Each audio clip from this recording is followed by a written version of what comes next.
حضرت صلی اللہ علیہ وسلم پر وحی کا ابتدائی دور اچھے سچے پاکیزہ خوابوں سے شروع ہوا۔ آپ خواب میں جو کچھ دیکھتے وہ صبح کی روشنی کی طرح صحیح اور سچا ثابت ہوتا۔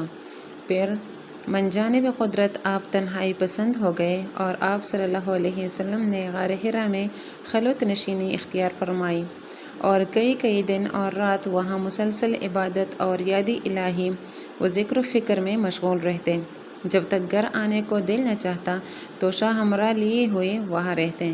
توشہ ختم ہونے پر ہی اہلیہ محترمہ حضرت خدیجہ رضی اللہ تعالیٰ عنہ کے پاس تشریف لاتے اور کچھ توشہ ہمراہ لے کر پھر وہاں جا کر خلوت گزی ہو جاتے۔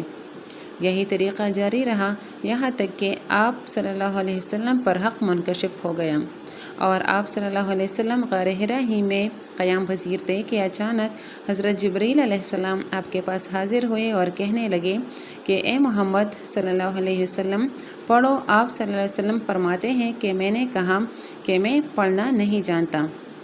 آپ صلی اللہ علیہ وسلم فرماتے ہیں کہ فرشتے نے مجھے پکڑ کر اتنے زور سے بھینچا کہ میری طاقت جواب دے گئی، پھر مجھے چھوڑ کر کہا کہ پڑھو۔ میں نے پھر وہی جواب دیا کہ میں پڑھا ہوا